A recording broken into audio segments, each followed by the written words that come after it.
karena saya hitam? Atau karena saya pakai baju kaos? Atau karena saya pakai celana pendek? Atau karena saya pakai sendal? Dalam standar pelayanan di perusahaan di restoran Mai Cenggo ini, semua orang diperhatikan sama. Jadi tidak ada kaitannya dengan apakah dia berkulit hitam atau berbaju kaos atau Jangan pelapornya yang dilaporkan lagi. Jangan pelapornya lagi yang dipanggil. Jangan pelapornya lah yang diancam. Kalau ini terjadi luar biasa. Tidak barusan telepon mau makan di sini. Loh, kalau begini loh, tadi perlakuan terhadap saya apa? Mengapa saya diperlakukan seperti ini? Belum ada tamu atau ada diskriminasi di sini? Makanya saya tanya dia, dan sambil begini. Saya panggil kamu. Ada kan?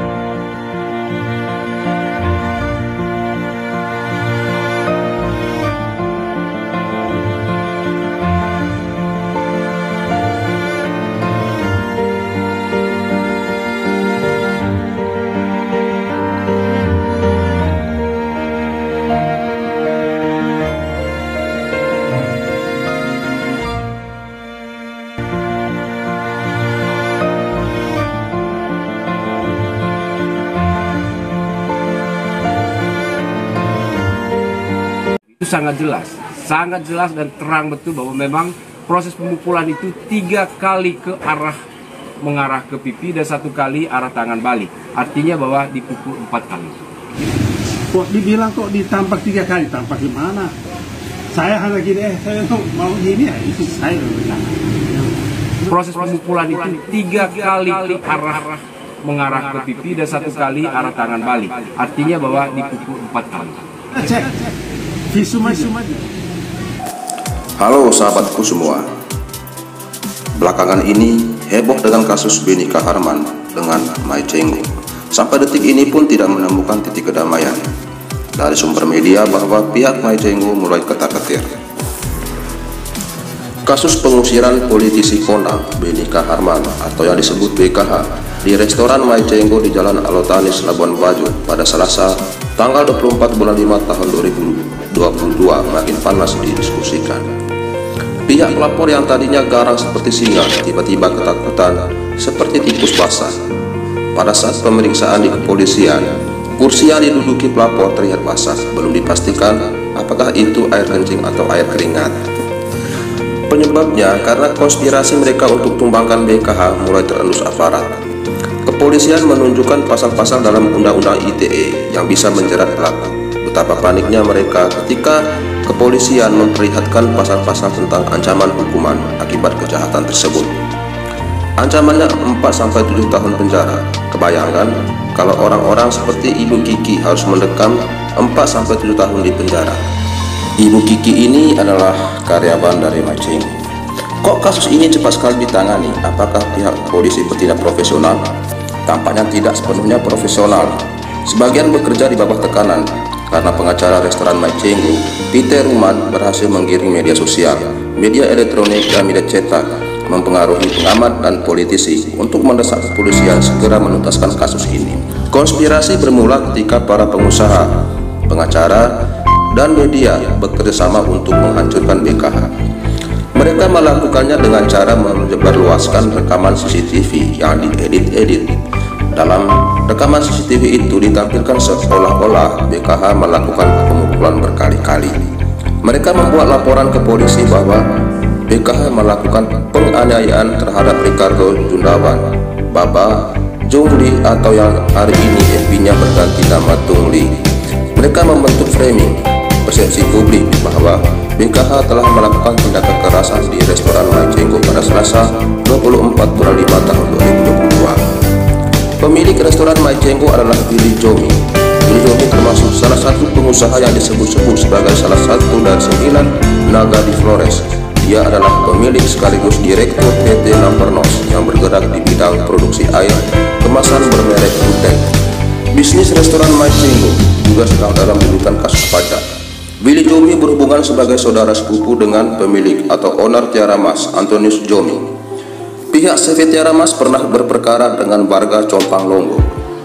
Warga Compang Longgo menggugat CV Tiara Mas karena melakukan aktivitas tambang yang merusak irigasi di bendungan Mai Cebong, Manggarai Barat. Saat sengketa terjadi, Peter Ruman berjuang bersama warga Compang Longgo untuk melawan CV Tiara Mas. Pihak CV Tiara Mas menunjuk Marcelus Pahun sebagai pengacara. Hanya dalam hitungan hari, Peter Ruman yang tadinya menjadi pengacara warga tiba-tiba berubah menjadi pengacara CV Tiara Mas. Masyarakat Compang Longgo menangis darah akibat pengkhianatan itu. Ketika terjadi kasus pengusiran BKH di restoran Mai Cenggo, pemilik restoran berkoordinasi dengan Antonius Jomi.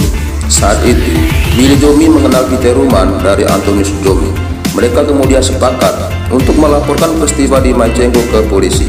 Mereka menunjuk Peter Ruman sebagai pengacara. Peter Ruman adalah aktivis di Partai Demokrat Indonesia Perjuangan atau PDIP.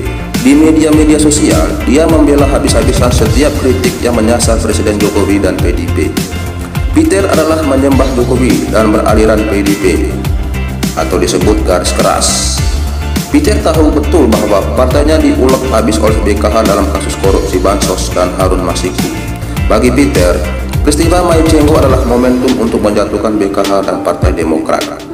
Pengacara yang juga merangkap wartawan dadakan Marcelus Pahun adalah orang yang berpengalaman mengelola isu. Reputasi Marcelus mulai terbentuk ketika berhasil membentuk opini publik saat Pilkada Manggarai Barat. Penjabat Bupati Fidelis Peranda yang maju dalam Pilkada berhasil dikalahkan. Saat itu, masyarakat tidak suka dengan aktivitas penambangan atau tambang. Pastor-pastor berada di garis paling depan menolak tambang. Para klerus marah dan sepakat menolak Fidelis menjadi Bupati Mabar. Masyarakat yang wajib mengikuti suara gembala akhirnya memvonis Fidelis Peranda di TPS atau tempat pemungutan suara. Fidelis yang sudah membangun infrastruktur dan membuka jalur-jalur isolasi di Mabar tumbang dalam pilkada. Dalam kasus Mai Cenggo, jasa Marcelus dipakai untuk memblow up atau meledakkan isu penganiayaan. Rekaman CCTV diambil dan direproduksi ulang. Tindakan yang diduga sebagai penamparan yang terjadinya hanya 1 kali, oleh Marcelus ditambahkan 3 kali. Sehingga terkesan menjadi 4 kali. Marcelus menambahkan bagian yang sebetulnya tidak ada dan mengurangkan bagian yang seharusnya ada. Inilah yang namanya edit. Video hasil editan itu di blow up di televisi nasional Metro TV. Alurnya sangat singkat. Marcelus ke wartawan senior Robertus Parus asal Manggarai, wartawan Kompas TV yang bertugas di Momere datang malam-malam ke Labuan Bajo untuk memburu berita ini. Selama beberapa hari, pagi, siang, dan malam, 2 televisi itu menggebuk BKH. Politisi Demokrat itu di-framing melakukan tindakan kekerasan dan penganiayaan. Media-media lain ikut nimbrung menghancurkan integritas BKH. Mereka meminta politisi-politisi asal NTT yang di Jakarta untuk memberikan komentar. Politisi Hanura Petrus Salestinus dan politisi Golkar Sebastian Salang memberikan komentar sangat miring tentang BKH. Ada juga pengamat semua isu, Ramses Lalongkoy, yang ikut mengadili BKH. Sampai di sini kita mudah membandingkan bahwa peran Marcelus Pahun hampir sama dengan peran Buniani dalam kasus Ahok. Buniani mengedit video ucapan Ahok sehingga membentuk perasaan benci yang melahirkan demo berjilid-jilid oleh persaudaraan alumni PA 212 terhadap Ahok. Saat ini BKH benar-benar merasa teraniaya seperti juga yang pernah dialami Ahok. Untuk memperkuat daya gebuk ke BKH, pengacara Peter Ruman membuat surat keterangan palsu. Dia menyebarkan dokumen palsu yang isinya Ricardo mengalami gangguan pendengaran. Atas desakan pengacara Peter Ruman dan didukung pemberitaan yang tersistematis dan masif oleh media, pihak kepolisian bekerja siang dan malam untuk menuntaskan kasus ini. Polisi membawa Ricardo atau Baba Jungle untuk melakukan visum et repertum. Visum et repertum adalah keterangan tertulis yang dibuat dokter atas permintaan tertulis atau resmi penyidik tentang pemeriksaan medis terhadap seluruh atau sebagian tubuh seseorang, baik hidup maupun mati, untuk kepentingan peradilan. Apa yang terjadi? Hasil visum et repertum benar-benar di luar settingan konspirator. Hasil visum menunjukkan anggota tubuh Ricardo Mulus tidak ada tanda-tanda kekerasan fisik, tidak ada bukti penganiayaan. Dari sinilah pihak restoran, pengacara, media mulai ketar-ketir. Bayangan mereka untuk menjadikan BK sebagai mesin ATM langsung sirna. Kini mereka dihadapkan dengan fakta menyebarkan hoaks dan membuka rekaman CCTV secara ilegal ke publik. Hoaks itu penipuan yang jahat, fitnah atau pencemaran nama baik. Hoaks yang disebarkan secara sistematis dan masif oleh pengacara, media, dan pengusaha adalah seolah-olah BKH melakukan tindak penganiayaan. Pasal 45A atau ayat 1 dan 2 Undang-Undang Nomor 19 Tahun 2016 tentang perubahan atas Undang-Undang Nomor 11 Tahun 2008 tentang Informasi dan Transaksi Elektronik atau Undang-Undang ITE menyebutkan ancaman pidana paling lama 6 tahun atau denda paling banyak 1 miliar rupiah untuk melakukan kejahatan hoaks. Pelaku dengan sengaja tanpa hak atau melawan hukum melakukan perubahan, penghilangan, dan penambahan informasi elektronik. Lihat juga pasal 45 ayat 3 Undang-Undang ITE yang menyebutkan bahwa setiap orang yang dengan sengaja atau tanpa hak mendistribusikan dan atau membuat dapat diaksesai informasi elektronik yang memiliki muatan pencemaran nama baik dipidana paling lama 4 tahun dan denda 750 juta rupiah. Selain itu, polisi juga dapat menjerat pelaku dengan pasal tentang penyebaran rekaman CCTV. Undang-Undang ITE menyebutkan bahwa informasi elektronik hanya bisa dilakukan dalam rangka penegakan hukum atas permintaan aparat. Penggunaan setiap informasi melalui media elektronik yang menyangkut data pribadi seseorang harus dilakukan atas persetujuan orang-orang yang bersangkutan. Pasal 5 ayat 1 dan 3 contoh putusan Mahkamah Konstitusi nomor 20/PU 14/2016 menyebutkan bahwa informasi elektronik atau dokumen elektronik sebagai alat bukti dilakukan dalam rangka penegakan hukum atas permintaan kepolisian, kejaksaan, dan atau institusi penegak hukum lainnya yang ditetapkan berdasarkan undang-undang. Pelaku illegal akses bisa dikenai hukuman paling ringan 6 tahun dan paling berat 7 tahun penjara. Para penjahat itu mulai tersudut, semak-semak tempat mereka bersembunyi mulai dibabat. Dari dalam semak itu mereka berteriak minta tolong supaya berdamai saja, atau dalam bahasa Manggarai hambor, dan kasus tidak perlu dilanjutkan. Suara itu tidak terdengar, soalnya pendukung BKH lagi mengenakan sabuk setelah memenangkan pertarungan di neraka. Ya teman-teman, kesimpulan saya bahwa kasus Beni Kaharman dan Mai Cenggot bermuatan politis karena ini menyerang secara pribadi terhadap Beni Kaharman atau yang disebut BKH. Di sini sebagai manajer umum. Mai Cenggot sendiri artinya mari mampir, mari singgah, itu dalam bahasa Manggarai. Kadang orang berpikir tuh Mai Cenggot tuh itu dalam bahasa Cina, tapi sebenarnya Mai Cenggot itu sendiri dalam bahasa Manggarai.